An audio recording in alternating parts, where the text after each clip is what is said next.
Todos, muito boa noite. Quanto tempo? Faz muito tempo que a gente não faz live aqui e hoje uma live super importante sobre a continuidade dos dons de Deus. Então aperte o curtir aí. A gente vai tentar colocar o pastor novamente aqui, ver se a imagem tá legal, o som tá legal. Gente, comenta sim ou não pra mim, imagem e som, tá? Por favor. Pastor, já pede pra entrar, vê se vai, vamos ver. Aceitei.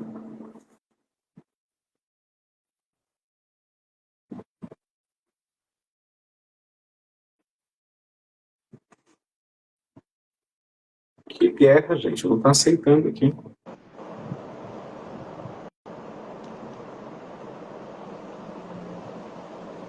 Pastor, me ouve? Ouço sim, pastor, perfeitamente. Só que a gente não te... Eu, pelo menos, não estou te vendo. Vou tentar virar a imagem para cá, só um momentinho. Queridos, comenta aqui para mim se vocês estão vendo o pastor Átila. Eu não estou vendo.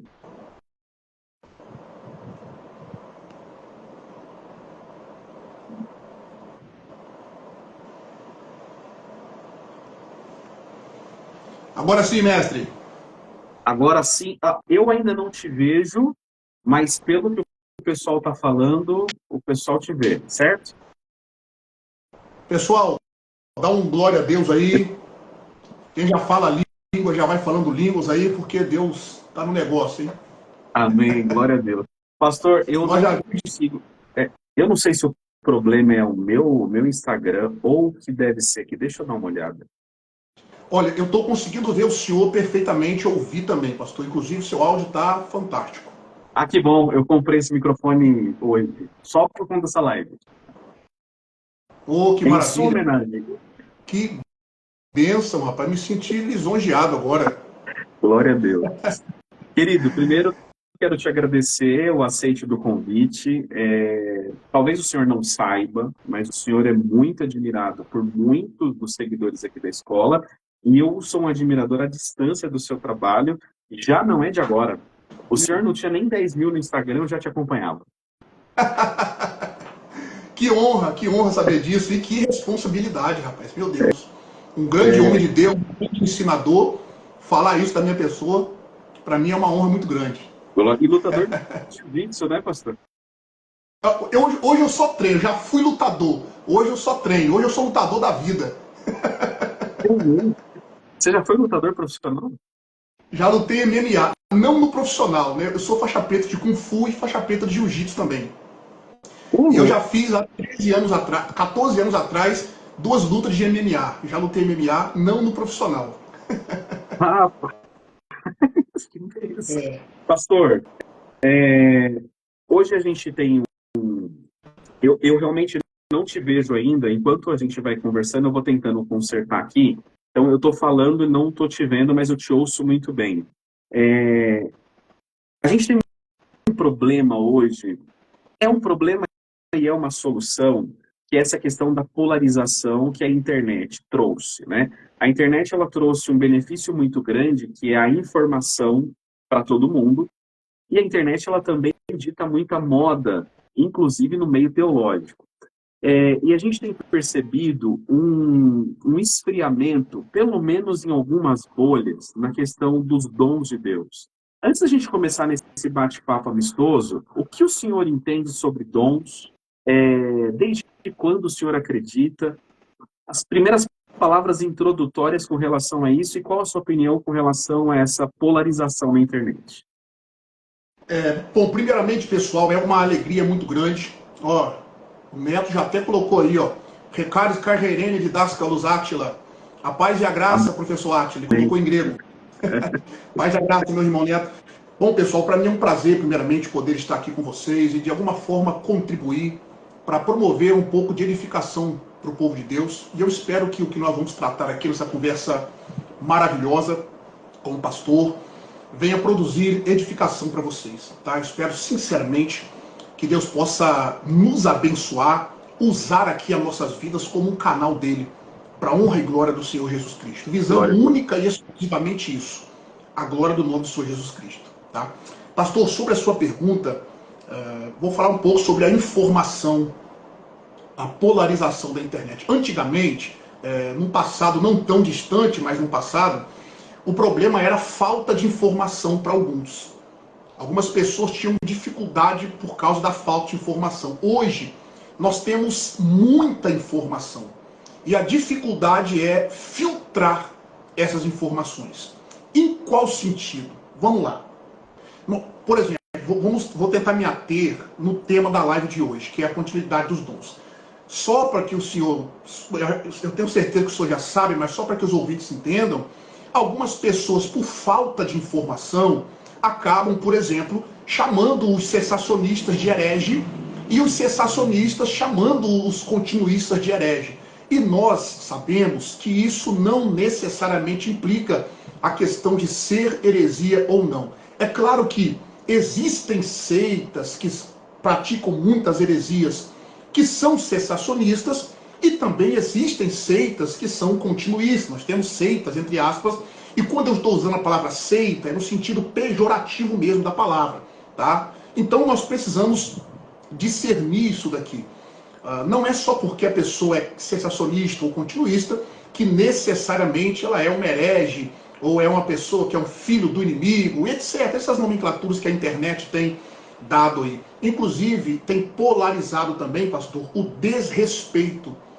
Como disse John Wesley, por exemplo, eu posso discordar do senhor em algumas coisas, mas nós devemos nos respeitar como pessoa. O respeito tem que ser mútuo.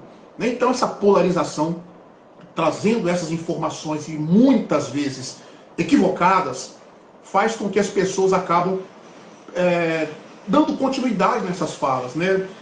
Levando adiante umas falas que não são bíblicas, não são teológicas. Então, em suma, o problema da informação, hoje nós temos excesso, e o problema é filtrar essas informações. Diga-se de passagem, nós temos tanto homens de Deus cessacionistas quanto continuistas.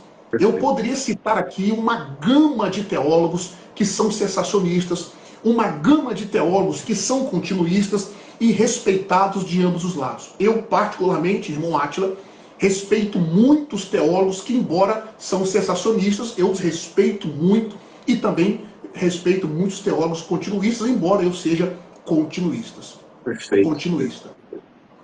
Sobre a questão de como que eu passei a acreditar nos dons, eu tive o privilégio, pastor Bruno, de nascer num lar praticamente cristão, pentecostal. Meu pai é pastor pentecostal, minha mãe, minha irmã, graças a Deus, eu tive o privilégio de nascer. Meu pai, quando eu me converti, aliás, quando ele se converteu, eu era muito pequeno. Eu tinha por volta dos meus 4 ou 5 anos de idade. Então eu tive, para a glória de Deus, eu louvo a Deus por isso, de ter crescido no meio pentecostal. Eu acredito que a mensagem pentecostal é muito importante, a mensagem bíblica. Como disse um grande ensinador do passado, eu quero fazer minha as palavras dele, e sem desrespeitar os meus irmãos cessacionistas, viu? Ele disse, Jim Swagger, ele disse, a mensagem bíblica é a mensagem pentecostal. De forma bem, só para brincar com meus irmãos sensacionistas. Então, queridos, eu tive o privilégio, pastor, de nascer num lar pentecostal. Eu tive o privilégio de crescer ouvindo sobre a continuidade dos dons e, obviamente, passei a estudar depois, passei a estudar teologia de forma mais afim posteriormente e subentendo que essa é, de fato, uma mensagem bíblica e exegética de forma muito clara, simples e objetiva à luz da Bíblia Sagrada. Eu sou pentecostal por 2 motivos. Quando eu falo pentecostal, no sentido carismático da palavra, no sentido de ser continuista. Sou continuista por 2 motivos. Primeiro, porque a exegese bíblica nos dá base para isso. E segundo, por experiência particular e comunitária. Eu não coloco a experiência acima da Bíblia Sagrada, que é a acusação de alguns cessacionistas para nós, ou contra nós. Eu não coloco a experiência acima, mas eu acredito que a experiência corrobora muito com a mensagem bíblica e genuína. Então sou pentecostal por 2 motivos, continuista por 2 motivos. Por exegese e por questão de experiência particular. Perfeito. alguns termos técnicos aí que pode ser que alguém que esteja chegando agora não conheça, né? Tipo, exegese, né? São termos aí difíceis, às vezes, para a grande maioria, mas ao longo da jornada a gente vai falando sobre isso. Pastor, o senhor fez um comentário que eu achei brilhante, que foi o seguinte: os nossos irmãos cessacionistas não são hereges, bem como os nossos irmãos pentecostais também não. Há esse confronto na internet. Poxa, se você é um pentecostal, se você é um carismático, você é um herege, e se você é um reformado, a maioria, não todos, né? Nem todo reformado é cessacionista, embora a maioria assim seja, acusam também o outro lado de ser herege. E o pastor tocou num ponto que aproxima essas duas escolas teológicas. O que eu tenho notado? Eu tenho notado que há algumas pessoas que até ontem não tinham muito contato com a teologia e quando teve contato com a teologia, ela começa a se afastar de outras correntes teológicas. Aí a pergunta é, antes da gente visitar a questão pentecostal, a teologia deveria unir a igreja ou a teologia ela nasceu para rachar mesmo? Bom, infelizmente, pastor, infelizmente, alguns o têm usado de forma equivocada a teologia. Então ela vai acabar separando. Mas no que tange ao cristianismo, esse é o meu ponto de vista e eu acredito ter sustentabilidade bíblica para fazer essa afirmação. O cristianismo, o evangelho, se sustenta em 6 pontos principais. 6 pontos principais. Se os amados irmãos que estão nos ouvindo quiser fazer a anotação, anote, mas depois a lá vai ficar gravada e vocês vão gravar, vão anotar. Observem bem. Nós temos 6 pontos principais no Evangelho. Primeiro, a encarnação de Cristo. O fato de Cristo ter encarnado como Deus, como diz 1 Timóteo capítulo 3, verso 16, disse, aquele que se manifestou em carne. A expressão ali, eu não vou ficar falando em termos técnicos à luz do grego, pastor. Nós temos aqui uma variante textual. Alguns manuscritos trazem rose falerou tensarqui, outros teose falerou tensarqui. Eu vou evitar só agora os termos técnicos à luz do grego, mas a nossa tradução em português fez um bom trabalho. Então, o primeiro ponto fundamental do Evangelho é a encarnação do Verbo. Primeiro ponto. Isso tanto os calvinistas quanto os arminianos concordam, tanto os cessacionistas quanto os continuistas concordam que Cristo encarnou. Pronto. Segundo ponto principal do Evangelho é a crucificação do Verbo. Tanto uns quanto outros acreditam que Cristo foi crucificado por nós. A divergência aqui é entre a expiação limitada ou ilimitada, mas ambos os lados acreditam que Cristo morreu na cruz. Pronto. Quarto ponto fundamental é a ressurreição do Verbo. O Verbo ressuscitou, Cristo ressuscitou. E isso se torna um pilar da nossa fé. Nós temos pelo menos 4 certezas, pastor Bruno, com a ressurreição de Cristo. As 3 primeiras certezas estão em 1 Coríntios capítulo 15. Paulo disse que se nós não crermos que Cristo ressuscitou, a nossa fé é vã, nossa pregação é vã, e a nossa certeza é que nós iremos ser ressuscitados por Ele também naquele grande dia. 3 certezas. A quarta certeza que nós temos com a ressurreição de Cristo é que um dia Ele vai voltar, como diz Atos capítulo 17, a partir do verso 28, para julgar os que estão aqui. Então a ressurreição de Cristo é um pilar do Evangelho. Tanto os cessacionistas como os continuistas acreditam plenamente na ressurreição de Cristo. Claro, há uns que sim, outros que não, mas estou dizendo de um modo geral, os continuistas. Quarto ponto fundamental do Evangelho, pastor, é a ascensão de Cristo. Cristo ascende ao céu. Essa parte eu acho fantástica, pastor. Eu acho fantástica. Claro, todas elas fantásticas, mas essa parte aqui eu acho fantástica. Por quê? Ele nos reconciliou com Cristo. Eu vou fazer aqui uma pergunta para o senhor, só pode me responder. Aliás, nem precisa responder, né? Vou dizer que o senhor tem. Vamos supor que o senhor tem aí um filho de aproximadamente 18 anos de idade, vamos colocar assim. Aí, quando dá... Eu sei que o senhor tem uma cara de novo, né? Eu sei que o senhor é novo, deve ter no máximo uns 28. Mas vamos supor... Mas vamos supor que o senhor está aí em casa, mais ou menos, umas 2h30, 3 horas da manhã, e 2 pessoas, o carro deles quebram em frente à casa do senhor. Aí o senhor olha para aquelas pessoas e não conhece elas. Elas dizem assim, eu posso me hospedar na sua casa, posso dormir aqui? meu carro está com problema, eu posso dormir aqui na casa do senhor? A sua resposta seria idêntica à minha. Eu dizia, não, eu nem te conheço, como que você vai se hospedar aqui na minha casa? Mas vamos supor, pastor, que o seu filho de 18 anos liga para o senhor e fala, pai, esses dois que estão com o carro quebrado aí são meus amigos, eu conheço eles, pode ficar tranquilo, pode hospedar ele aí. A história muda ou não muda? Totalmente. Totalmente. Isso é propiciação.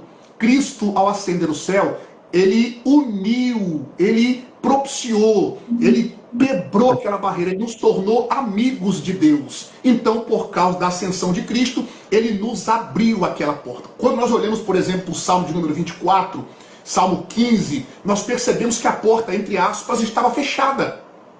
Mas quando nós olhamos em Apocalipse capítulo 4, João disse, depois dessas coisas olhei, e eis que estava uma porta aberta no céu, porque Cristo nos abriu essa porta, ele nos propiciou, ou ele fez a propiciação, então ele foi quem nos uniu, atou. Então a ascensão de Cristo ao céu é o quarto pilar do Evangelho. Fantástico, fantástico. Glória a Deus. Que exemplo foi esse, pastor? Tá louco? Glória a Deus. Glória a Deus. Então esses 4 pontos são os 4 pilares.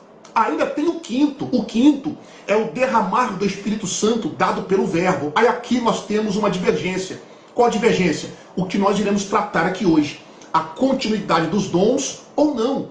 Mas de ambos os lados, nós temos que tratar o Espírito Santo como Deus e como uma pessoa.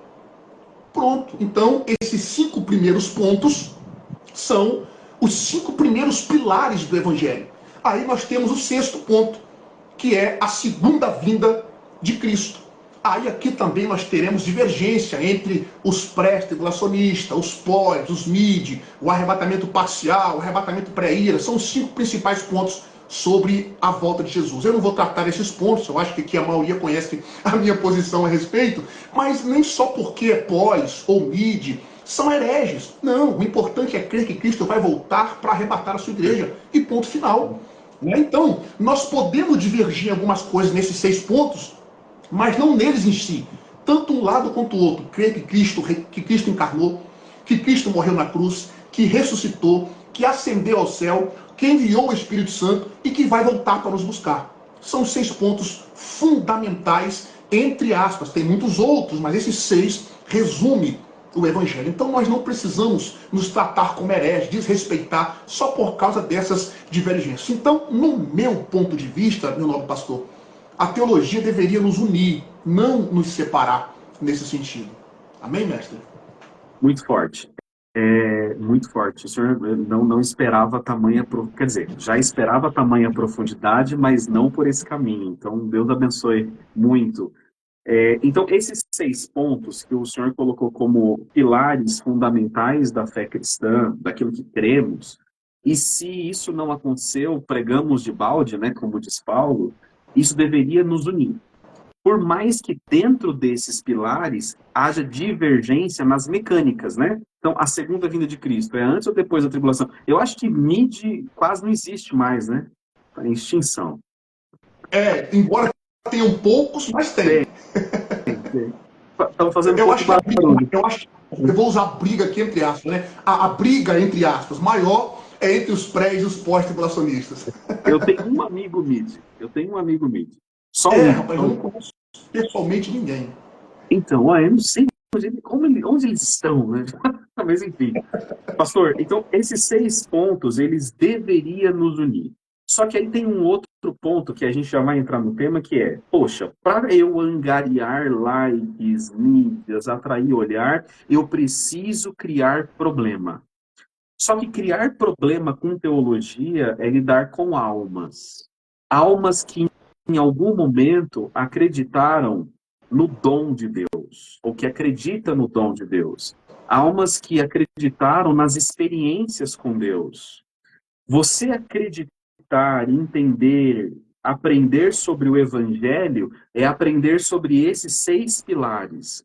Você olhar para o seu irmão, da qual Cristo também morreu, e chamá-lo de herege por uma questão de mecânica teológica é um problema. E aí o primeiro ponto. Antes do senhor entrar, aonde a Bíblia defende que os dons continuaram se o senhor tivesse de frente de uma pessoa que está sendo combatida por acreditar no dom de Deus, e aí eu estou pegando seu coração, tá, pastor? O que o senhor diria para essa pessoa que está te assistindo agora? Se eu estivesse diante de uma pessoa que não acredita ou que acredita? Não, a pessoa acredita, mas está sendo combatida. Tipo assim, você não é crente por crer nos dons de Deus da maneira como você crê. Não, essa afirmação, em primeiro lugar, essa não é uma afirmação bíblica. Não há nenhum ponto que diz que a pessoa vai deixar de ser salva ou não por não crer nos dons espirituais. É o primeiro ponto. Quando a Bíblia diz, eu digo. Quando a Bíblia se cala, eu me calo. Agora, nós temos textos, pastor Bruno e os demais ouvintes, suficientes e, no meu ponto de vista, claríssimos, que mostram a continuidade dos dons. Eu vou começar com em primeiro lugar, com de tantos outros que nós iremos citar aqui, de acordo com o tempo aqui da nossa live. Mas vamos começar, e eu gostaria que os demais irmãos abrissem também a Bíblia de vocês, em Atos capítulo 2, versos de números 38 e 39. Atos capítulo 2, versos 38 e 39, eu vou ler aqui na Almeida na Almeida Corrigida Fiel, a ACF. O texto diz assim: E disse-lhes Pedro: Arrependei-vos e cada um de vós seja batizado em nome de Jesus Cristo para o perdão dos pecados. E recebereis o dom do Espírito Santo, porque a promessa vos diz respeito a vós, a vossos filhos e a todos os que estão longe, a tantos quanto Deus, nosso Senhor, chamar. Aqui nós temos 4 pontos importantíssimos nesse texto. Obviamente, o contexto imediato dessa explicação está acontecendo em Atos capítulo 2, quando acontece o derramar do Espírito Santo. Em Atos capítulo 2, os quase 120 são cheios do Espírito Santo, começam a falar de outras línguas. E nós temos aqui Pedro explicando para os que estão ouvindo aquilo que aconteceu. A mensagem petrina, a mensagem de Pedro, desperta nos ouvintes uma pergunta: o que eles vão fazer? O que é que nós temos que fazer? E Pedro diz: olha, vocês se arrependam. Primeiro ponto, arrependimento. É claro que aqui eu também não vou tratar disso, porque eu sei que não é o tema da nossa live. A expressão ali, seja batizado em nome do Senhor Jesus Cristo para perdão de pecados. Ali nós temos uma preposição que pode ser usada de uma outra maneira. Não quer dizer que o batismo perdoa pecado, não é isso que o texto está dizendo. Eu não vou tratar disso aqui, tá? Isso é muito importante, eu sei que o senhor concorda comigo nesse ponto. Mas o alvo de hoje é o que Pedro afirma que está acontecendo ali, sobre a promessa, o dom do Espírito Santo. Olha só, cada um de vós seja batizado em nome do Senhor Jesus Cristo para perdão de pecados, e recebereis o dom do Espírito. Olha só a expressão: e recebereis o dom do Espírito. Aí no verso 39 é o que ele diz: porque a promessa diz respeito a vós, os judeus, aos vossos filhos, descendência deles, a tantos os que estão, para os que estão longe, ou seja, os gentios, e a tantos quanto o Senhor nosso Deus chamar. Então, meus irmãos, enquanto Deus chamar pessoas para a salvação, enquanto houver o chamamento de Deus, ou chamado de Deus para a salvação, haverá o derramar do Espírito, o dom do Espírito. E isso é tão bíblico. É claro que aqui vamos tratar um pouco de exegese de forma bem panorâmica. Vai depender da forma que a pessoa interpreta o livro de Atos. Uns dizem: não, o livro de Atos não podem fazer doutrina porque é um livro que não é mesmo histórico. Mas o autor de Lucas é o mesmo autor de Atos, então eu penso que o livro de Atos nós podemos sim fazer doutrinas através dele. Observe que o que acontece em Atos capítulo 2, acontece em Atos capítulo 10, na casa de Cornélio, acontece em Atos capítulo 19, quando Paulo chega em Éfeso, acontece também em Atos capítulo 8, quando Filipe está em Samaria pregando, os discípulos vêm orar, Pedro e João, nesse caso, e também acontece um derramar, um encher do Espírito Santo. Então nós temos o que acontece em Atos 2, acontecendo em todo o livro de Atos, digamos assim, de forma que o livro de Atos pode ser chamado de Atos do Espírito, não Atos dos Apóstolos, mas Atos do Espírito Santo, através dos discípulos. Em suma, esse é um texto muito forte que mostra a continuidade do dom, o derramar do Espírito Santo. Então eu posso trabalhar esse texto, dentre outros que nós iremos trabalhar aqui. Então, o primeiro ponto, Atos 2 é muito claro em dizer, a promessa diz respeito a vós, a vossos filhos, a todos quantos estão longe, e a todos quantos o Senhor nosso Deus chamar. Né? Então é muito claro. Perfeito, perfeito. Esse dom do Espírito, ele é combatido pelos cessacionistas, né? Tipo, que dom seria esse? Certo? Sim. Agora, tem um outro ponto aí, trazendo Atos para trás.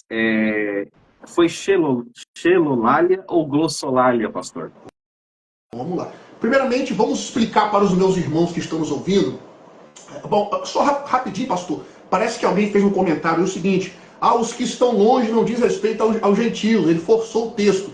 Bom, para explicar o texto, meu amado querido irmão, a expressão, as promessas aos que estão longe, essa expressão, todos que estão longe, ela pode ser interpretada de duas maneiras. Anote aí, para o amado irmão não dizer que eu forcei o texto. Anote aí, para o irmão não dizer que eu forcei o texto. Ela pode ser interpretada de duas maneiras. Primeiro, geograficamente, e depois temporariamente. Geograficamente, ela se refere ao judeu disperso pelo mundo e, por extensão, também aos gentios. Ok, meu amado? E, em segundo lugar, temporariamente, ela está se referindo a todas as futuras gerações em qualquer lugar. Então, isso não é forçar o texto, é interpretar o texto à luz do seu contexto e à luz da expressão clara que está no texto.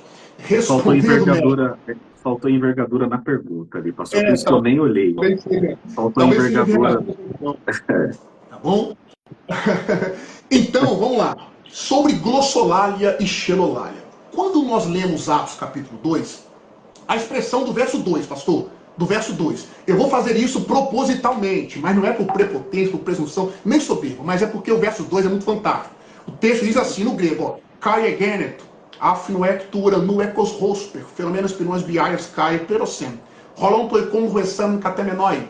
Uma tradução é quando ninguém esperava, uma tradução livre que eu estou fazendo. Veio de dentro do céu para fora um vento que sopra no meio de uma tempestade, encheu a casa e estavam reunidos. Aí nós vamos ver em Atos capítulo 2, eles, a partir do verso, o que acontece em Atos? Vamos explicar Atos 2 de uma forma bem simples, porém objetiva. Observe só, pastor. Existia 3 festas, chamadas festas de Regalim. Regalim eram as festas de peregrinação no hebraico. Né?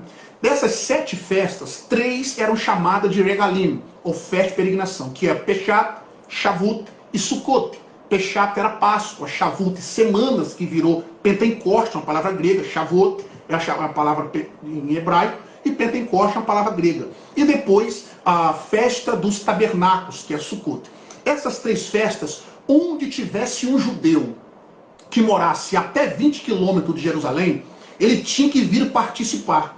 É por isso que nós vamos ver ali, em Atos capítulo 2, várias nações, várias pessoas. Se nós lermos, por exemplo, a partir do verso de número 10, ou 9 e 10, olha as nações que estavam ali, ó.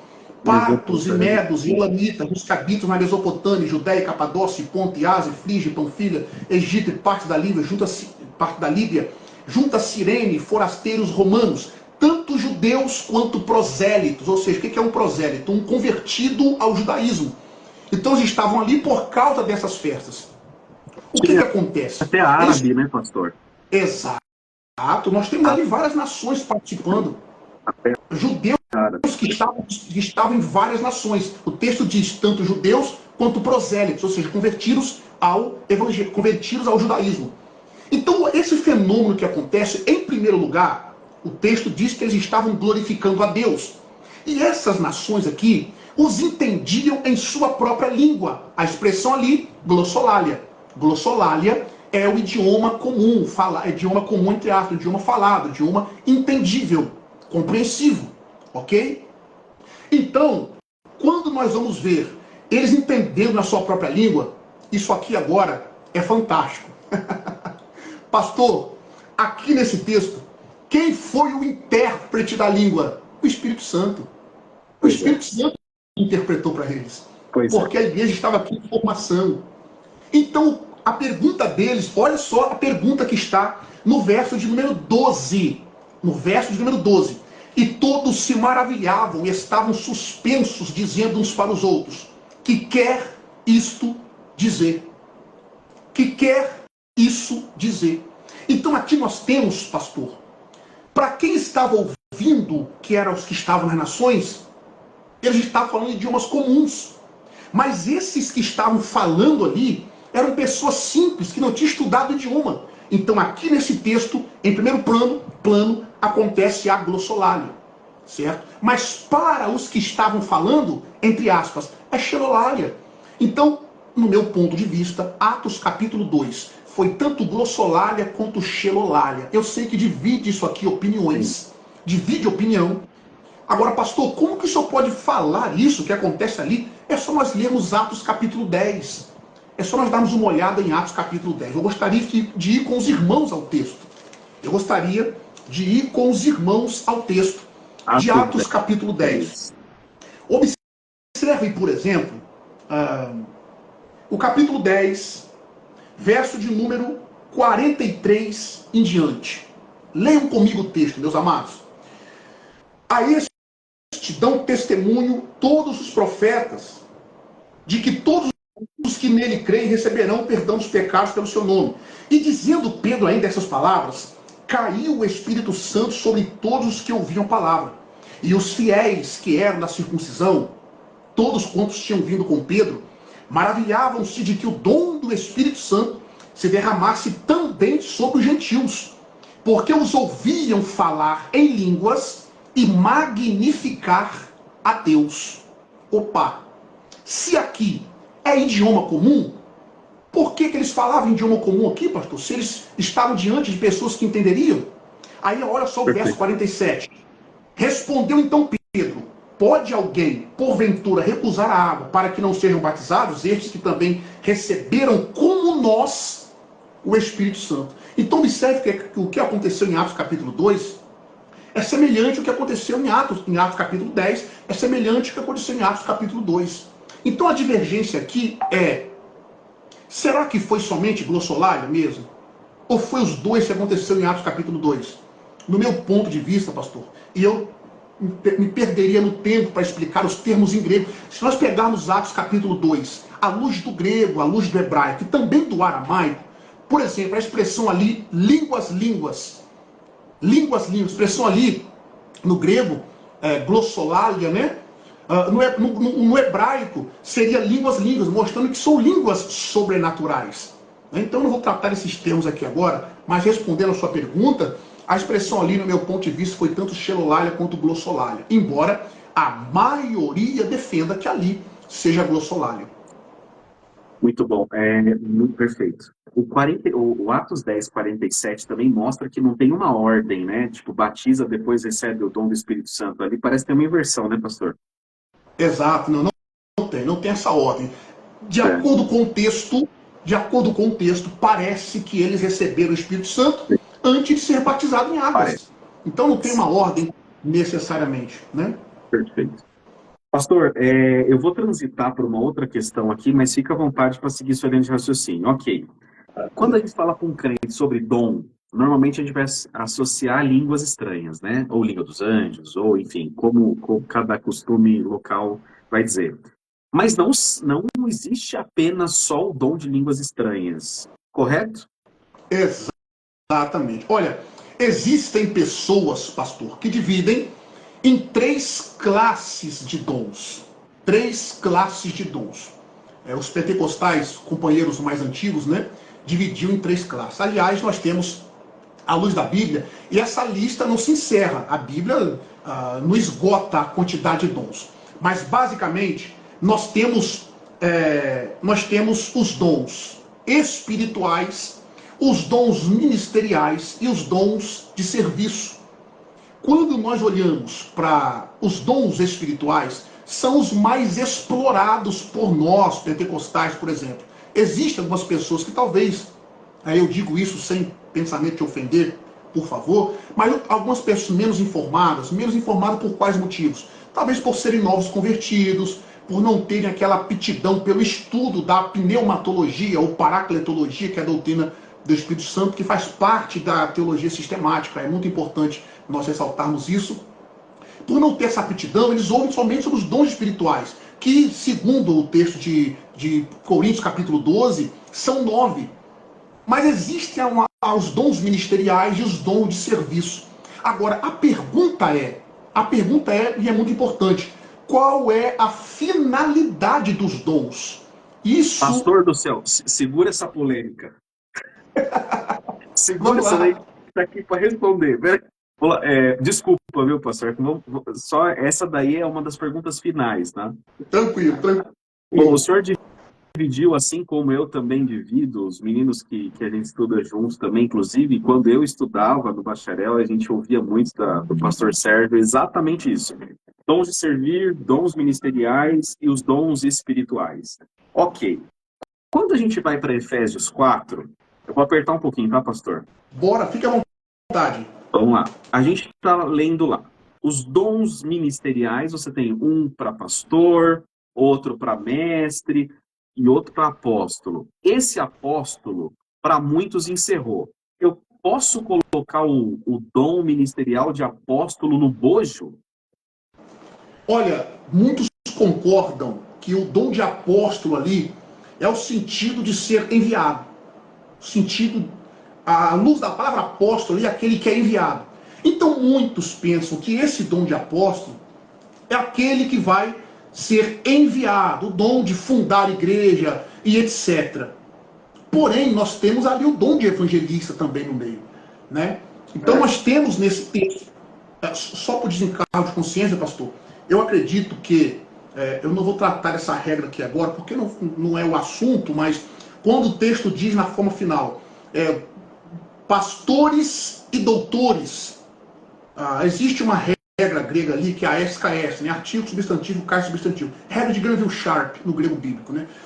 Muitos concordam que ali esse dom é o mesmo. São pastores ensinadores. Embora nós cremos, boa parte de nós cremos em 5 dons, ali está falando de 4, tá bom? Mas existem aqueles que dividem o dom de mestre com o dom de pastor ali no caso. Embora a gramática grega corrobora com o dom de pastores ensinadores. Pastores que ensinam, porque a função do pastor também é ensinar. Mas não foi essa a pergunta do senhor. Não foi essa a pergunta. Eu vou responder a sua pergunta, né, para mim não ficar indo para lá e para cá. Mas vamos lá. Então nós temos ali o dom de apóstolo nesse texto, fala-se dos dons ministeriais. Então dividem opiniões. Eu estou entre aqueles que não descarto, não desrespeito, não denigro a imagem. É possível o apóstolo odiernamente? Eu acho que nesse texto nós não temos base suficiente para apoiar esse pensamento. Eu penso que o apóstolo aqui é aquele que é enviado para fundar a igreja. É nesse sentido da palavra. Tá? Então a questão é essa. Assim, quando a gente sabe que a maioria da literatura, e a gente respeita, o início da live foi falando isso, a maior parte da literatura, ela é reformada. Então, uma literatura reformada ou calvinista, ok, que a gente respeita também, vai dizer o seguinte: o apóstolo é aquele que conviveu com Jesus ou que conviveu com quem conviveu, né? Então, ali por isso que eles vão classificar a patrística, né, os pais da igreja, como alguns até classificam eles como pais da igreja porque andou com algum apóstolo. Mas isso é muito mais amplo também. Pastor, a gente falou sobre o dom xenolalia, lá, glossolalia, ok, e falamos das três caixinhas, né? Dons de serviços, dons ministeriais e dons espirituais. Perfeito. E o senhor trabalhou a questão do campo semântico aí do pastor, do mestre e do apóstolo, que é o enviado, que é o evangelista, que é o mensageiro. Partindo do princípio dessa separação, dons espirituais, eles servem para minha própria edificação ou a gente consegue classificá-los também em caixinhas diferentes? Vamos lá. Eu elaborei aqui para a gente conversar hoje pelo menos 5 finalidades dos dons. Primeiramente, a primeira finalidade dos dons é edificação da igreja. O senhor está com o texto de Efésios capítulo 4, versos 12 e 13 aberto aí, pastor? Vou pegar. Efésios capítulo... Peraí. Como eu falo dos meus amigos e alunos aqui, se eu demorar, você está de cabeça. Efésios 4. Capítulo 4, versos 12 e 13. Olha o que o texto está dizendo. Tá, eu estou com a NA, pastor. Posso ler nela ou não? Pode ler nela, tranquilo. Vai divergir bem pouquinho.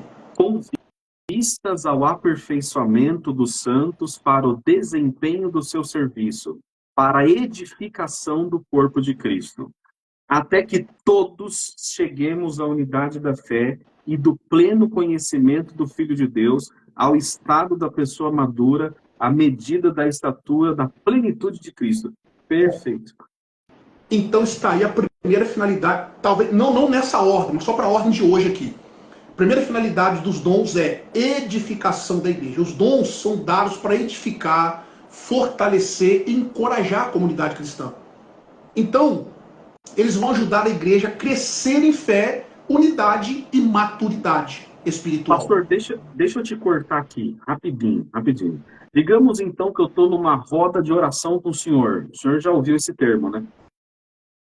Já, claro. Estou numa roda de oração e aí alguém está pregando lá, aponta para o outro e fala assim, mas você cometeu um pecado, expõe o pecado e derruba a estima da pessoa. Isso edifica a igreja? Não. A minha opinião não é informação, né? Opinião é só um ponto de vista e ponto de vista é só a vista de um ponto.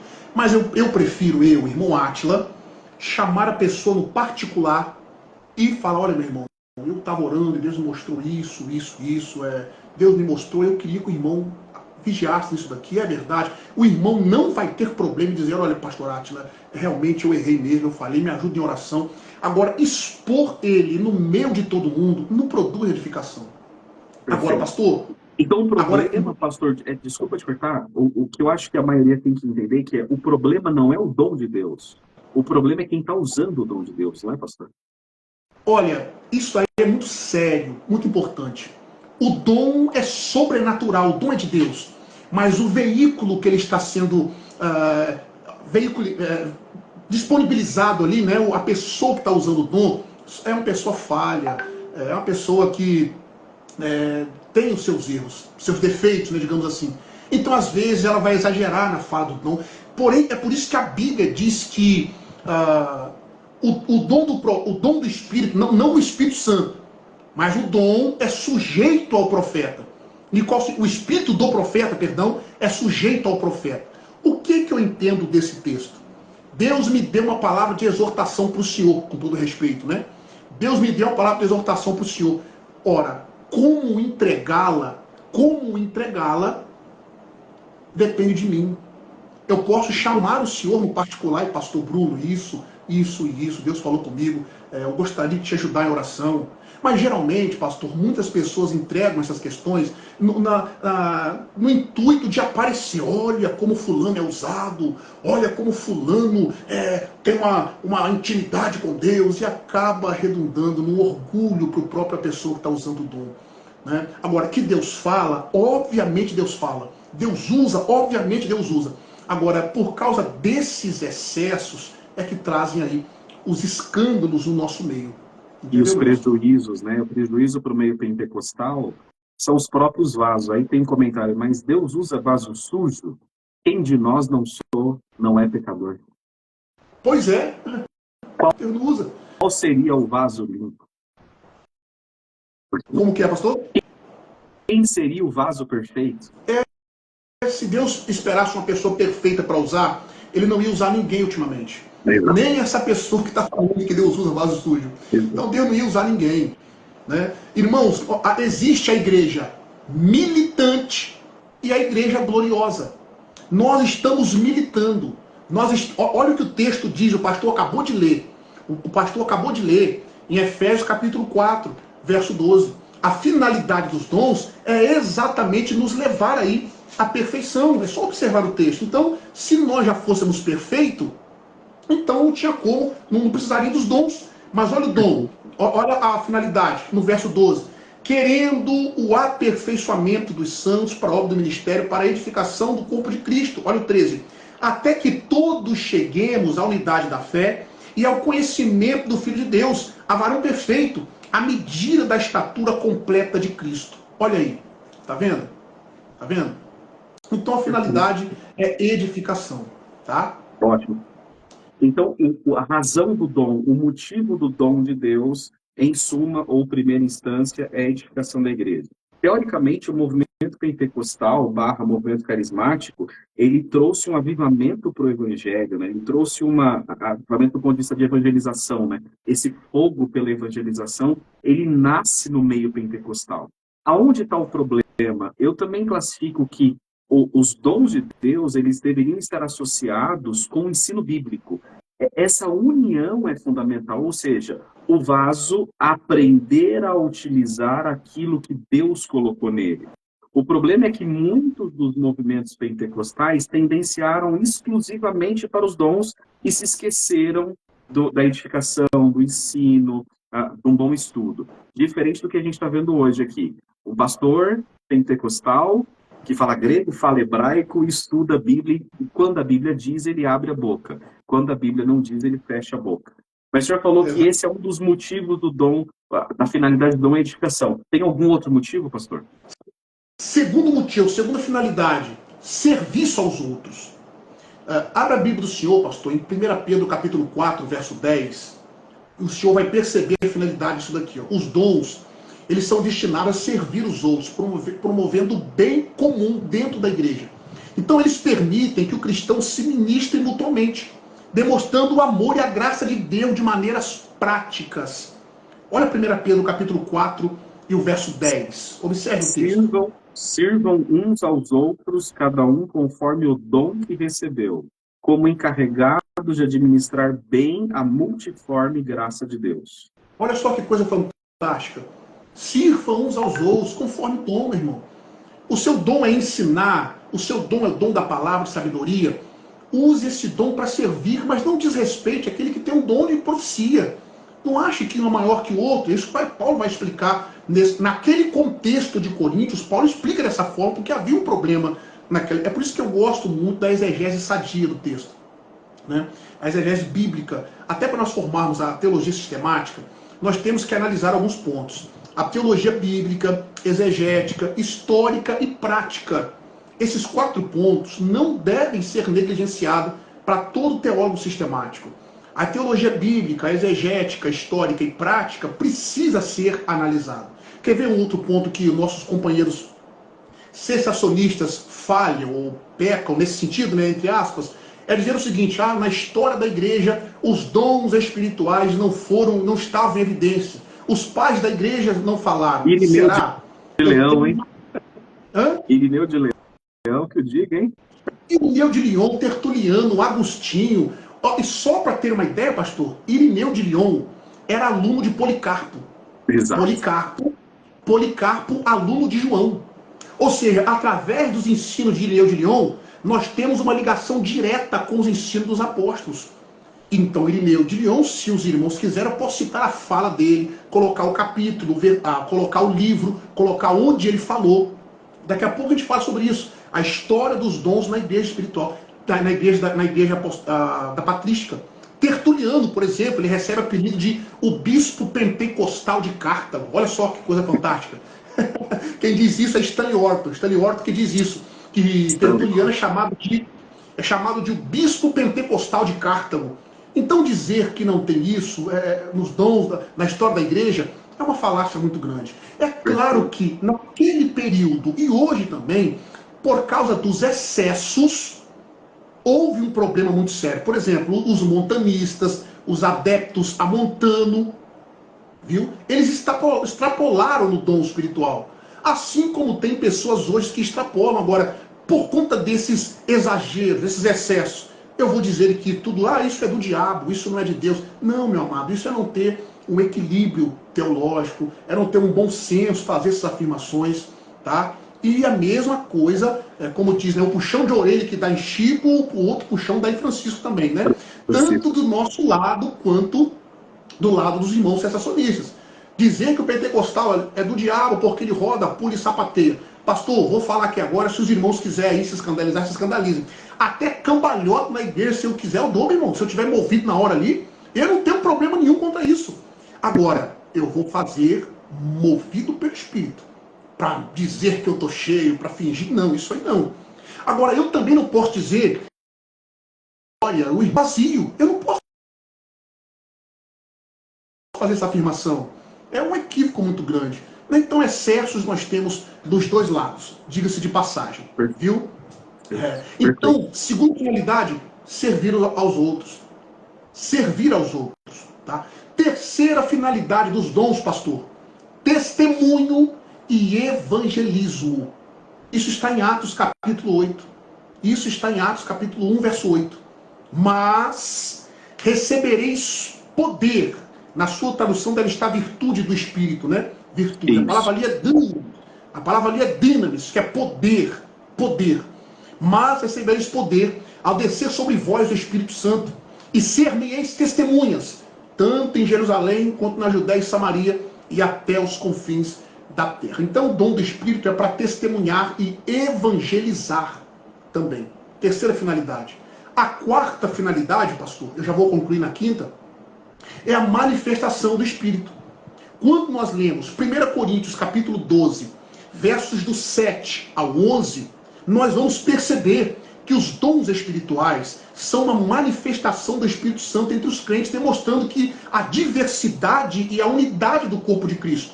Eles mostram a realidade do Espírito Santo operando na vida do cristão. Eu gostaria de ler esse texto com os irmãos. É bem provável que os irmãos já estão acostumados com os termos, já tenham decorado esse texto. Mas também é possível que alguém que está assistindo a live não tenha decorado ainda o texto. Então vamos ao texto. Olha só o que o texto está falando sobre os dons. 1 Coríntios capítulo 12, verso 7. Mas a manifestação do Espírito é dada a cada um para o que for útil. Primeiro ponto, para o que for útil. Verso 8. Porque a um pelo Espírito é dada a palavra da sabedoria, a outro pelo mesmo Espírito a palavra da ciência, a outro pelo mesmo Espírito a fé, e a outro os dons de curar, e a outra a operação de maravilhas, e a outra a profecia, e a outro dom de discernir os espíritos, e a outra a variedade de línguas, e a outra a interpretação das línguas. Mas olha o verso 11. Mas um só e o mesmo Espírito opera todas essas coisas, repartindo particularmente a cada um como quer. Então, isso aí mostra a manifestação do Espírito Santo. O que é interessante, pastor, olha que coisa fantástica. Paulo vai tratar dos ídolos mudos e do nosso Deus que fala. Nós não temos um Deus mudo, nosso Deus fala. A manifestação dos dons aqui mostra Deus falando através de nós. Então isso mostra a diferença entre outras diferenças, obviamente, do nosso Deus para os deuses mudos. Os ídolos são mudos. Então, quando nós estamos vendo o Espírito Santo operar na igreja, através da igreja, é uma evidência que nós não servimos a um Deus mudo, a um Deus calado. Deus fala através do seu povo. Com isso, eu não estou falando que o cânon não está fechado. Com isso, eu não estou falando que eu posso receber novas revelações do Espírito Santo para acrescentar a Bíblia. Não. Mas a nossa experiência particular vai corroborar com aquilo que a Bíblia está afirmando. Ok? Perfeito. Os irmãos sensacionistas vão falar que Deus falando é Bíblia aberta. Até tem um comentário aí. Em nenhum momento a gente... Perdão, pode falar, pastor. E nesse ponto eu concordo plenamente. Deus falando e a Bíblia aberta. Obviamente. Deus falando e a Bíblia aberta. Eu não discordo deles em momento nenhum. Agora, eu vou ficar com pena deles. Com pena deles que... Eu vou retratar aqui, pastor. Você sensacionista que está me ouvindo aí, beijo no coração primeiramente, tá? Você é meu irmão em Cristo. Aliás, se você for crente de verdade, né? Se você não for meio crente, eu não sei. Mas se for crente de verdade, é meu irmão em Cristo. Você compra uma passagem para um navio que você pode ir para a primeira classe. Mesmo valor que a minha passagem. Aí você chega e fica somente nos lugares mais simples, não vai para a primeira classe e tal. Aí quando chega no final da viagem, você pergunta para mim, olha, eu não vi você lá entre as pessoas mais simples, você passava um pouquinho e ia para a primeira classe. Eu digo, mas a minha passagem me dava vazão para eu ir para a primeira classe, eu usufruir de tudo que tinha no navio. Aí a pessoa diz, não, mas eu achei que era só para ficar aqui, né, entre as coisas mais simples. Eu só estou retratando aqui os dons espirituais. Irmão, está acessível para você hoje. Você não recebe se você não quiser. Está acessível para você hoje. É claro que isso não implica salvação, lógico que não. Mas um viver pleno no Espírito aqui na Terra, um viver pleno da presença de Deus de forma experimental. É fantástico. Como Wesley dizia em uma de suas viagens, né? Eu fui evangelizar e voltei evangelizado. O Wesley ele era trilátero, né? Depois ele virou quatrilátero, acrescentou a experiência à sua teologia, porque ele percebeu... O encontro dele com os moravianos foi muito impactante, né? Exatamente. Então, meus irmãos, você pode usufruir desse dom. Está disponível para você. Vou retratar as palavras de Pedro. A promessa vos diz respeito a vós, vossos filhos, a todos que estão longe e a todos quantos o Senhor nosso Deus chamar. Você tem certeza que é chamado por Deus? Se você é chamado por Deus, esse dom está disponível para você, meu amado, minha amada, de forma plena. Glória a Deus por isso. Estou quase orando e falando em normalmente, eu não gosto de interromper, mas eu, conhecendo um pouco o perfil das pessoas que estão perguntando e tal, se faz necessário um ponto e eu já passo a palavra para o senhor novamente. Fique à vontade, pastor. Nós que vivemos num ambiente que as experiências não foram positivas, a gente tende a ter medo de tudo, até mesmo do que é positivo. A Jaque minha esposa me levou uma vez no restaurante francês, e esse restaurante tem um molho que eles colocam em cima de uma batata, pastor. E assim, o restaurante é molho, batata e carne. Eu não vou falar o nome do restaurante, eu não vou fazer propaganda. Mas eu estou usando uma metáfora, um exemplo, eu não estou saindo da Bíblia, mas é só para o meu público entender o que eu quero dizer. Eu fiquei tão enlouquecido com o molho que eu comi aquele molho com colher, pastor. E de fato, eu teria que comer ele em cima da carne e em cima da batata. A minha experiência foi horrível, eu passei mal. Isso significa que o molho é ruim? Não. Então, pode ser que você que esteja nessa live tenha tido experiências ruins em igrejas que não ensinam a respeito dos dons. Isso não significa que ser carismático é ruim. A sua experiência pode ter sido. Ficou claro meu exemplo, pastor, ou não? Claríssimo, mais claro do que isso, é só um sol. Então, queridos, nós não estamos falando que você ser cessacionista é ruim ou é errado ou você não vai para o céu. O ponto é, a sua experiência não pode ditar o que é certo e o que é errado. É a sua experiência. Então, nós te convidamos a ter uma experiência boa com o Espírito Santo. Eu não estou falando aqui como professor ou como pastor agora. Como um membro de igreja como vocês. Há uma pirotecnia com os dons, há excesso com os dons, como há excesso de pirotecnias com um monte de coisa. E a própria Bíblia vai condenar até o excesso de você comer. Então, se você é um irmão reformado que está acima do peso, cuidado. Cuidado. Por último, não menos importante, eu gosto muito de uma frase do pastor César Moisés, que já esteve aqui conosco, que é: não coloque o Espírito Santo numa gaveta. Cuidado com isso. Na gaveta da sua teologia. Pode seguir, pastor. O próximo. Fantástico. Então, basicamente, sobre a finalidade dos dons, eu citei 4, né? E a quinta é a glorificação de Deus. Quando nós lemos o verso 11 de 1 Pedro capítulo 4, nós iremos perceber a finalidade dos dons. Uma delas é a glorificação de Deus. Só pode ler para mim aí, pastor? 1 o senhor Pedro, foi muito 4, rápido. 1 Pedro, eu não sou tão rápido. Capítulo 4. Capítulo 4, 11. Vamos lá. Versículo 11. Vamos na NA, tá? Se alguém fale de acordo com os oráculos de Deus. Se alguém serve, faça na força que Deus lhe dá, para que em todas as coisas Deus seja glorificado por meio de Cristo, a quem pertence a glória, o domínio para todo sempre. Amém. Tô só mudando aqui o telefone, porque o telefone descarregou. Tá. Deixa eu só mudar aqui de posição para colocar no carregador aqui. E eu não estou te vendo até agora, o senhor acredita? Que isso, rapaz? Não tô, eu não sei porquê. Se alguém sabe por que eu não vejo ele na live e tem a solução, me fala: gente, eu tô na live até agora com o pastor Átila e não tô conseguindo ver ele com a camisa do São Paulo. Não, camisa do Botafogo. Aqui é fogo até no time. Eu sei, eu brinquei que eu vi seu post esses dias. Aqui é fogo até no time, pastor. Bom, o que o senhor explicou aí, pastor, sobre a questão do molho é fantástico. Os irmãos colocaram aqui, nós estamos vendo, pastor Bruno, colocou aqui, ó. Os irmãos estão vendo. Bom. Eu não. Ó, o irmão falou que o senhor não está me vendo, porque o senhor não recebeu o dom da visão aí, ó. Pastor, Bom, eu não sei se o senhor já se organizou ou não, eu vou emendar uma outra pergunta que é a seguinte. Lá em Coríntios, eu sei que a gente está em 1 Pedro, mas só para não esquecer, porque eu estou na anotação aqui. Fala que quando vier o que é perfeito, tudo acabou. Você vai lembrar desse versículo aí? Você trata ele para a gente? Trato de forma categórica. Vamos lá. Primeiro que esse versículo não está falando, nós podemos observar que esse versículo está falando também da segunda vinda de Cristo. Não está falando do encerramento do cânon. O argumento que alguns sensacionistas usam nesse versículo, estou buscando aqui onde ele está, esse versículo aqui de 1 Coríntios. Né? Nós podemos olhar para esse versículo e observarmos de duas maneiras.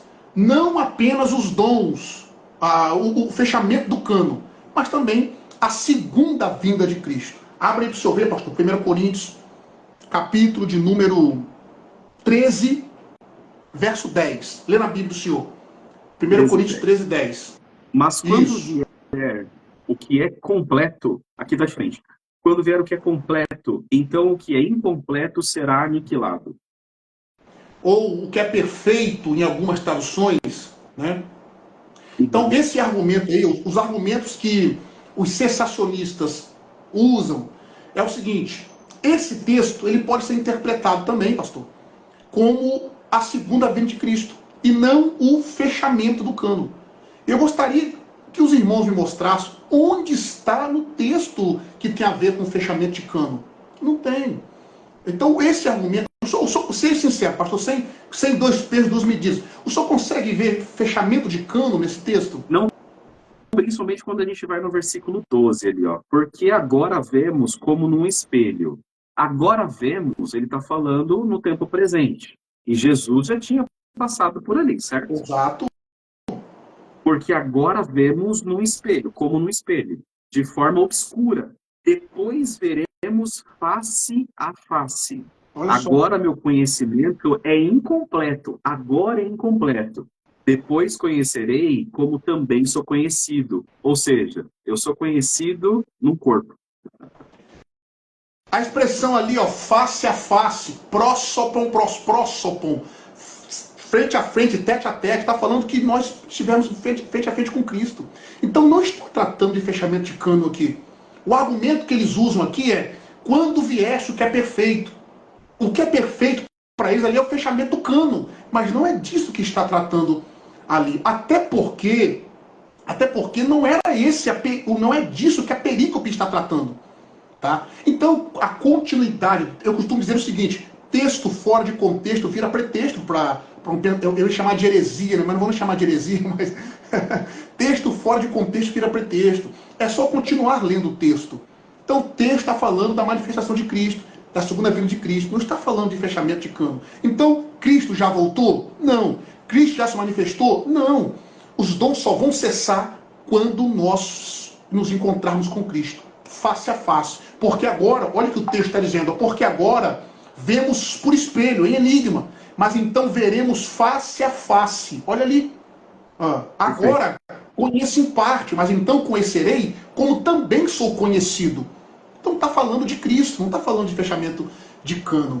Né? Perfeito. Tão verdade isso, pastor, tão verdade isso, só para eu concluir, que nós temos a história da igreja mostrando que os alunos dos apóstolos, acreditavam plenamente nos dons espirituais. Se o senhor quiser, eu posso citar em ordem cronológica, desde o Didaquê até Agostinho de Hipona.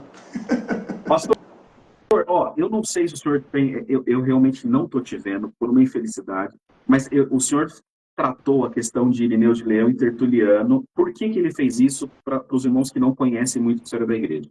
Os nossos irmãos cessacionistas dizem que na história da igreja nós não temos evidência de manifestação de dons espirituais. Isso não é uma verdade, porque a gente vai ver isso nos escritos de Irineu de Leão, que é o que eu conhecia. O senhor trouxe Tertuliano, que eu já tinha ouvido falar. Irineu eu li, Tertuliano não. Se o senhor pudesse trazer pelo menos algum exemplo histórico de Irineu de Leão e de Tertuliano para a gente, seria excelente. Sem problema nenhum, vamos lá. Irineu escreveu um livro chamado de Contra Heresias. Exato. No livro 3, capítulo 32, na seção 4, vou repetir, livro 3, capítulo 32, seção 4, do livro Contra Heresias, de Irineu de Lyon, que foi aluno de Policarpo. Policarpo foi aluno de João. Então, através do ensino de Irineu de Lyon, nós temos o ensino direto dos apóstolos. Vamos na lá. cidade de Olha o que Esmirna, ele foi um anjo da igreja lá na cidade de Esmirna, né? Inclusive. A igreja de Esmirna, uma das 7 igrejas que João cita em Apocalipse. Diga-se de passagem. Quem foi pastor de lá foi Policarpo, viu, gente? Policarpo, não Irineu de Lyon. Policarpo foi professor de Irineu. Olha o que Irineu diz em Contra Heresias, livro 3, capítulo 32, seção 4. Olha o que ele diz, abre aspas. Aqueles que são realmente seus discípulos, recebendo graça dele, realizam milagres em seu nome, a fim de promover o bem-estar dos outros homens de acordo com o dom que cada um recebeu dele. Pois alguns expulsam demônios de modo claro e verdadeiro, de modo que frequentemente aqueles que foram purificados de espíritos malignos acreditam e se juntam à igreja. Outros têm conhecimento antecipado de coisas futuras. O que é isso? Ter conhecimento antecipado de coisas futuras. Eles veem visões e pronunciam palavras proféticas. Para os nossos colegas sensacionistas, contrapõe isso daqui, amado. Você diz que não tem na história da igreja, olha Irineu de Lyon citando isso daí. Quer ver mais um outro, pastor? Quer ver mais um outro? Justino Mártir. Justino Mártir, você vai ler isso aqui onde? Em Diálogo com Trifão, capítulo 82. Olha tem o que ele diz. Aqueles livretinhos verdes da Paulus, não tem, pastor? Tem, compre, irmãos, lá na editora Paulus tem isso aí. Fantástico. Você pode adquirir isso daí, tá? Olha o que Justino Mártir disse em Diálogo com Trifão, capítulo 82, abre aspas. Para os dons proféticos permanecem conosco até o presente tempo. E, portanto, você deve entender que os dons anteriormente entre o seu povo, os judeus, foram transferidos para nós. Amigos, discutam com Justino Mártir. Você acha que ele não interpretou o que Paulo disse corretamente? Não termina com Justino Mártir, não. Briga com Tertuliano também. Ele escreveu em De Anima. De Anima em latim é... A palavra em latim é sobre a alma. Capítulo 9. Olha o que ele diz. Abre aspas.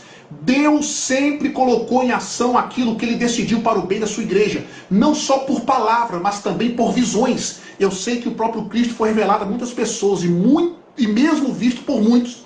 Maravilhas como essas são comuns, frequentes, não apenas em dias de outrora, mas também em nossos dias, ou nos dias de hoje. Fecha aspas. Quem está dizendo isso é Tertuliano.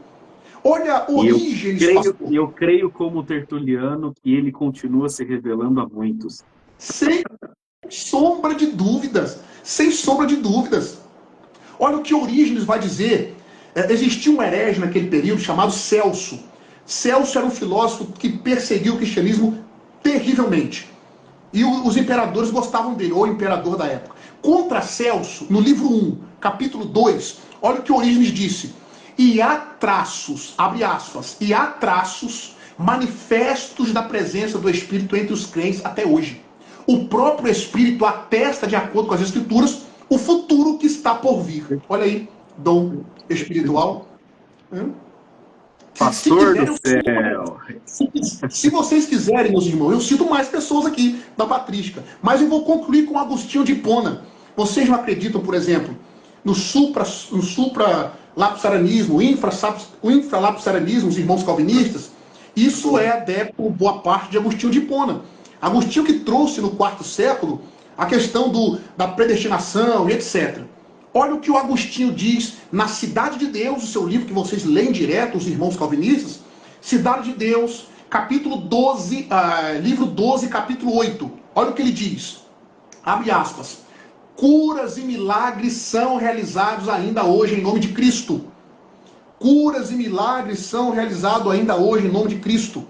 Então, essas referências que eu citei até aqui, fornece uma base sólida, meus irmãos, para a argumentação de que os dons espirituais continuam a ser reconhecidos e vivenciados mesmo depois da era apostólica.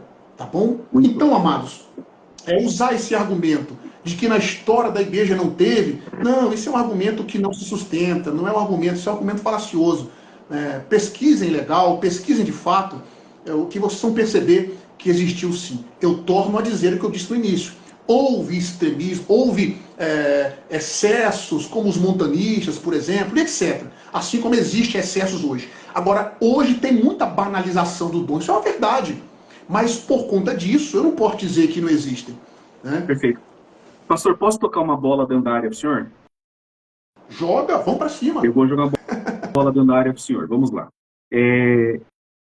Nós aqui na Lex Theos, a gente já entrevistou irmãos reformados, cessacionistas, a gente não tem, a gente está trazendo aqui um ponto de vista, e eu pessoalmente sou continuista, sou pastor de uma igreja continuista, porém que tem a Bíblia ali como palavra de Deus infalível e inerrante. Tá? O que a gente está tentando trazer de volta não estou falando agora como professor Bruno que apresenta a história, mas como pastor, é unir a edificação através do ensino bíblico com a continuidade dos dons. Esse casamento é um casamento que eu creio. Tem duas coisas na verdade, duas coisas que eu quero levantar para o senhor aí cortar ou chutar no gol. Primeiro, o iluminismo, ou racionalismo, ele ocorreu no momento que a reforma protestante estava acontecendo. Certo ou não, pastor? Nós temos o iluminismo variando de período de tempo, né? Entre o século XV ao século XVI, quando raiou na Europa ali o iluminismo. Então ele está dentro do contexto da reforma, claro. E é uma racionalização do mundo, ou seja, eu preciso entender o mundo de forma cartesiana, com começo, meio e fim. Provavelmente a grande massa, ela não conhece isso e talvez vai ficar um pouco técnico, o que ele vai falar. Mas os pensadores, meu filho, eles de fato também desenvolveram a reforma com um pensamento também mais racional. O senhor discorda? Falei besteira ou o senhor concorda? Não, concordo plenamente. O que acontece? Eles estão vivendo em um momento, me refiro ao período do iluminismo, eles estão vivendo em um momento que eles precisavam provar algumas coisas. Por exemplo, vamos falar aqui para que os irmãos entendam e sejam de forma mais didática. O iluminismo trouxe algumas dúvidas, algumas perguntas, mas que acabou redundando para o bem, pastor. Por exemplo, vou usar aqui um benefício que o iluminismo trouxe. Eles começaram a questionar a questão dos manuscritos mais atuais, os manuscritos mais antigos. Naquele período, utilizavam-se, por exemplo, textos recéptos, né? Por exemplo, companheiro de Lutero, me fugiu o nome agora do abençoado. No contexto ali, Erasmo de Roterdã, por exemplo. Erasmo de Roterdã, ele foi o primeiro a produzir um Novo Testamento grego. Ele usou os manuscritos mais ou menos do século XII, século XIII. Com o advento do iluminismo, começou-se a questionar, por exemplo, se o Novo Testamento tinha sido escrito mesmo em grego, no grego koiné, porque até então muitos pensavam que o koiné era a língua do Espírito, entre aspas. Com isso daí, com essas dúvidas, esses questionamentos, os reformadores, os teólogos da época, tiveram que recorrer a pesquisas manuscriptológicas. E eles conseguiram perceber, através de documentos da época, que o grego koiné era de fato o idioma falado naquele período, era de fato o Novo Testamento tinha sido escrito originalmente em grego. Então, olha só os benefícios. Começou a recorrer para a manuscriptologia. Hoje, por exemplo, nós temos a evidência manuscriptológica do Novo Testamento.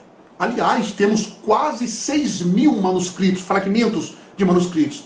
E isso foi tudo oriundo desses questionamentos. Então, trouxe benefícios. Então, voltando para a sua pergunta para os reformadores, eles precisavam trabalhar ali, entre aspas, entre a fé e a razão. A fé e a razão.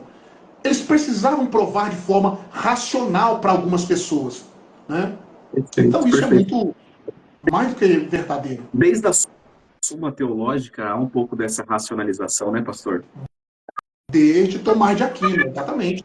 Desde a época de Tomás de Aquino. Tem essa... Para quem não sabe sobre a Suma Teológica, está falando de Tomás de Aquino, né? Isso, exatamente, desculpa.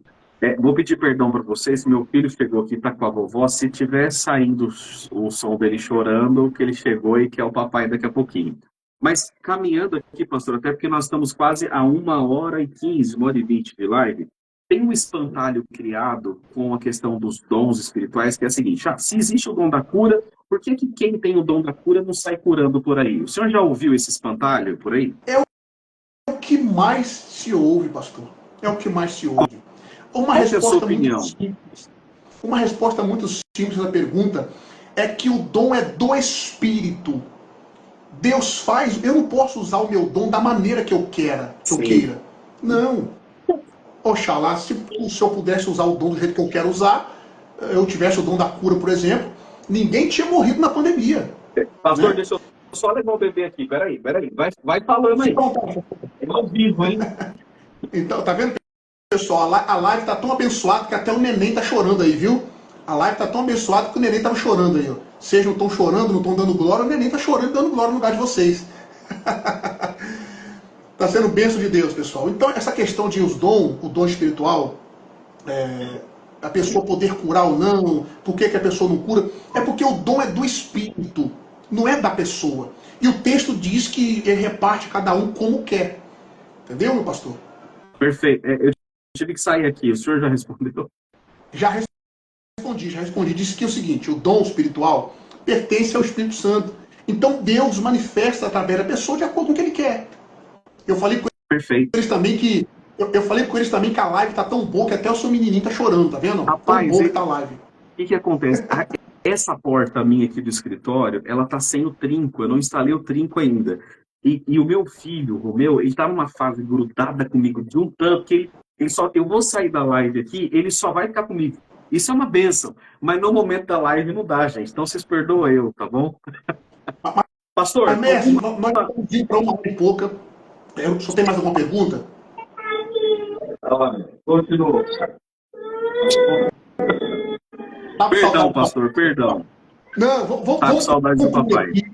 Vamos concluir aqui então. Na próxima oportunidade, que vai ser bem próximo, se Deus quiser, nós vamos marcar outra live e vamos poder responder a pergunta do pessoal aqui, de acordo com a sua disponibilidade. Vamos fazer isso. É que esse horário para mim, eu adaptei ao senhor também, né, às 18 horas, e tá uma bênção, glória a Deus, estou muito feliz. Mas normalmente eu faço a live quando eles dormem e tal. A próxima a gente vai tentar encaixar esse horário, pode ser? Maravilha. A gente se programa para fazer um horário melhor, mais tarde um pouquinho. Perfeito. Bom, o senhor tem alguma consideração final, meu pastor? Vou fazer agora. Eu espero que tenha sido bênção de Deus. Muito obrigado pelo convite, pastor Bruno.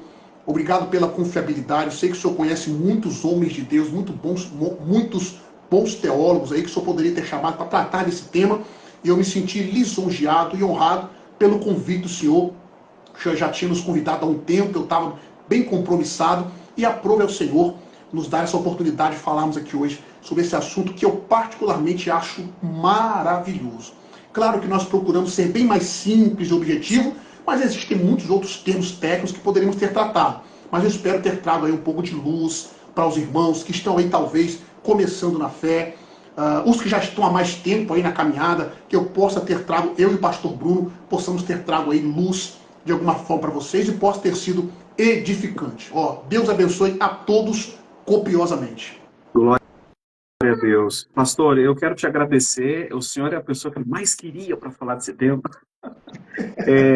De verdade. E eu quero já fazer um convite aberto. Gente, faltou muitas pontas para a gente fechar.